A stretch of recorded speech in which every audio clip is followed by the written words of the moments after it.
There are a lot of good reasons to full-time RV, but in today's episode, I want to talk about the bad reasons to full-time RV. So first off, I'm not here to judge, but when I say these are bad reasons to RV, these are mostly the reasons why I have found if people have regrets or if they're disappointed about the full-time RV life, these are the reasons they got into it. And so if these are your reasons, don't feel bad. I just think it's important to slow down and make sure you have other good reasons to RV. And not to fear, I will be doing a follow-up episode on good reasons to RV that you can check in after this one to kind of check yourself. So it's kind of a good news, bad news situation, bad news, good news. We'll get the bad news out of the way first. The first bad reason to RV that I have seen cause a lot of disappointment and heartache is when people have the idea that it won't feel like travel. They don't like traveling, so they want to find a way to travel that doesn't feel like travel. And here's the thing.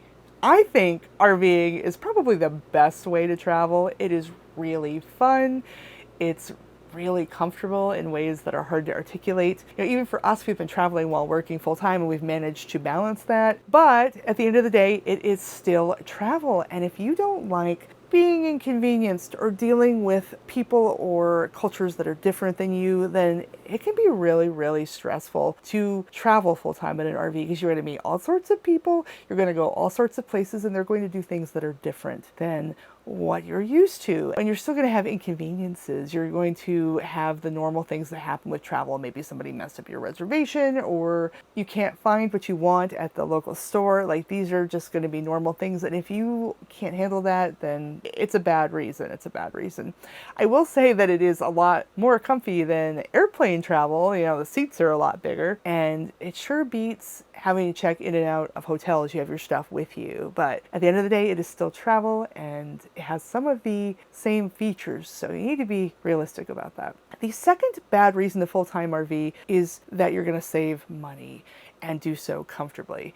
And I think it's both things, right? So you can save money by living full-time in an RV, but it takes some ingenuity and some inconvenience, and especially if you are not willing to sacrifice niceties like having hookups all the time or having the electricity to run your AC in hot weather. If you don't have the bandwidth, like say you're not retired and you have to work like we do, we're both working stiffs, you don't necessarily have the bandwidth to be managing all the resources and dealing with the downsides that come with the free campsites and some of the unpredictability of it. I have heard so many people that are like, I'm paying too much for housing, I hate it, I am going to get an RV so I can get myself free of landlords and I don't have to be accountable to anybody ever again, and it's going to be really cheap.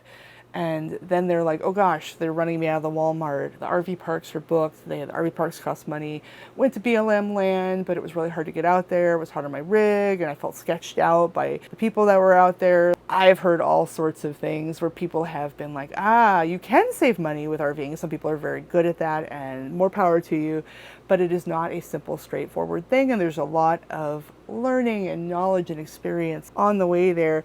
And frankly, a lot of trial and error, and some people, especially if they're living paycheck to paycheck, if they are trying to work full time and they don't have a lot of money, they don't have that bandwidth, that cushion to be messing around with that transition to try to save the money. It can cost them a lot of aggregation and a lot of money, actually, because there's a lot of a knowledge and experience gap there. A very unexpected thing. It's like, oh gosh, this isn't what I thought. Like, I thought I could just kind of take my RV and just go anywhere and stay anywhere. And then they're getting the dreaded knock. They're getting driven out of Walmart. They're on the side of the road and people are aggravated with them. They're in sketchy situations. Or they're like, well, I'll just stay in an RV park. An RV park will be really cheap. Then they can't find one that's affordable that also feels safe. Like, it's a whole thing. So, for us, a lot of times we have months, especially when we're traveling a lot, when we're moving fast, we spend more money because we tend to have full hookups and we like to be in situations where it's easy for us to work and not have to think too much about our tanks any more than we have to already. And for us, a lot of times it comes in about like our old apartment used to. We had a very nice apartment in a big city. I mean, the upside is that we're staying novel places, we're doing novel things, it's really fun. We get more out of it for that same price and it's almost as convenient. But yeah, for us, for the fun, the adventure, and the comfort and everything, you're not really going to save that much money. You have to sacrifice somewhere to get a little more. And so I think people aren't necessarily doing the trade-off in their head. Like you can come in low and you can save a lot of money, especially if you're willing to sacrifice certain things. But sometimes people won't realize they have to sacrifice that and they'll become very disappointed. Another bad reason to RV is because you want the ultimate flexibility. Now, there's some truth to it. There's some more flexibility with RV travel, especially compared to something like taking airplanes, right? When you got airplanes and hotels, you gotta get everything booked and it doesn't really change.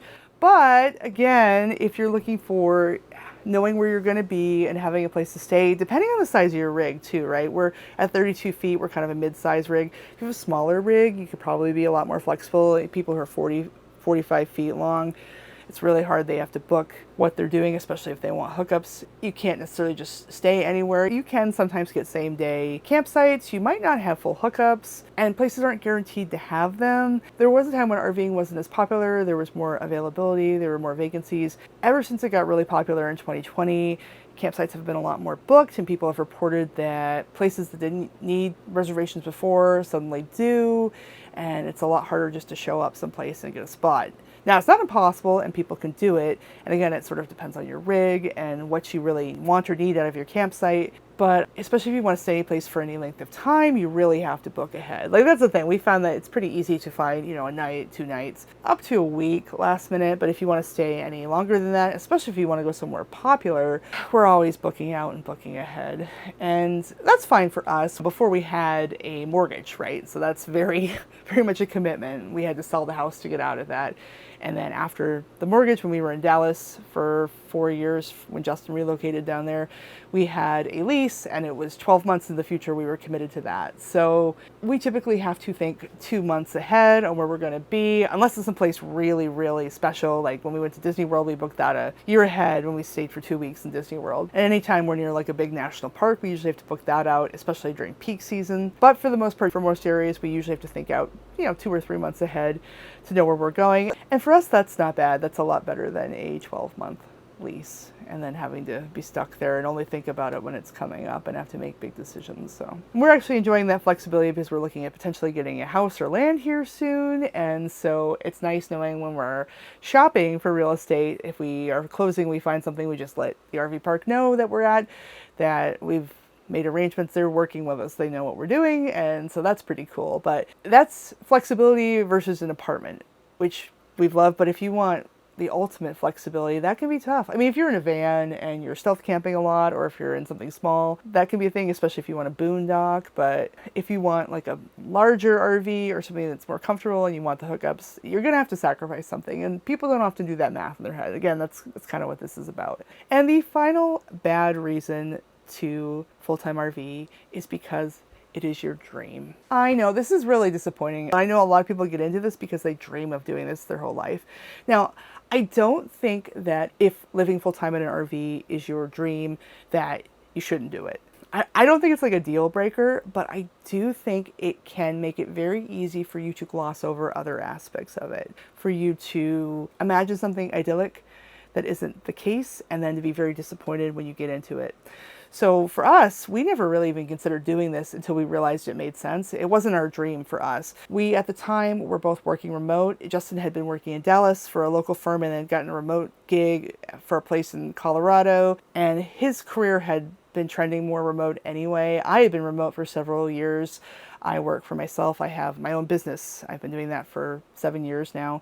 So I can work from anywhere. And we were kind of trying to decide, we want to go on a trip. I was like, hey, why don't we go on a trip and we can work while we're on the trip? And we originally had priced it out looking at hotels and flights and things. And it was really expensive, car rentals, all that. It was really, really expensive to take the kind of trip we wanted to. And then somebody at Justin's workplace suggested doing it in an RV. And they were talking like, oh, you could rent an RV. And we looked it up, and the price of renting an RV for a month, which is the amount of time we wanted to do this trip, we were able to make payments on an RV for an entire year for that. We were able to basically afford the RV for the entire year. It was like, we could get rid of our rent and then we could just pay campsites instead. And then really it would just be the depreciation hit and the gas for whatever we traveled, and ta-da, we did it. been a year and a half. It's been wonderful. We've been all over the place. We've had so many cool experiences. Justin went to Disney World for the first time. We went to a bunch of national parks we'd never been to. We went back up to Cleveland. We used to live in Cleveland. That was where our old house was. We saw friends we hadn't seen since before the pandemic, since before we moved to Dallas. And we saw Justin's family in Michigan. It was great. We saw friends that were in Florida that we hadn't seen in ages. Two separate groups of friends who'd moved down there that didn't even know each other. And we had a friend in Arizona. We went wine tasting for Justin's birthday. We went wine tasting in Napa. So we've had a blast. We've done so many cool things in the last year and a half. And we've done it for pretty close to what we would have paid for being in our apartment in Dallas, calling in. So for us, that's amazing. It was the kind of thing where it was like, oh my gosh, like this could be really cool. We hadn't dreamt about it. It just made sense when we priced it out. And then everything is priced out about what we thought, because we were warned before we went in that campsites have gone up in price and that things have gotten a little bit more expensive. You know, gas is doing what it do. But I think if I had gone into it dreaming, I hadn't been warned about the realities of it, the not so fun parts, that I would have had it built way up and I would have been really disappointed. As it is, I was like, oh, okay, well, we'll just do this. It's exceeded my wildest expectations. I think that's the case in general. I try not to build things up too much in my head. Like if I'm going on a vacation or a trip, I try to pretend like I'm like, I block it out, because if I build it up too much in my head, there's no way that the reality can compete with the fantasy in my head. I got a good imagination, and I think a lot of people are that way. So definitely rein in your imagination. If the only compelling reason you can find is that it's your dream to do RV life and everything else is pointing in the opposite direction, then it's probably not a great reason to do it. Anyway, these are just my thoughts. Like I said, I'm going to do another episode as well on good reasons to RV that won't be so doom and gloom, and you can kind of balance things out. But it's not necessarily the most fun topic in the world, but it's the kind of thing that I really would have appreciated somebody telling me when I was considering doing this. I still would have done it, you know, but I think it's good to have that picture, that balanced picture. And there's so much just like glossy fantasy van life stuff out there. I try to balance out the picture a little bit. I mean, I'm still having a good time. That's the thing. It's just a more realistic good time than you see. Anyway, it was great talking to you as always. Thanks for watching, and I'll see you in the next video.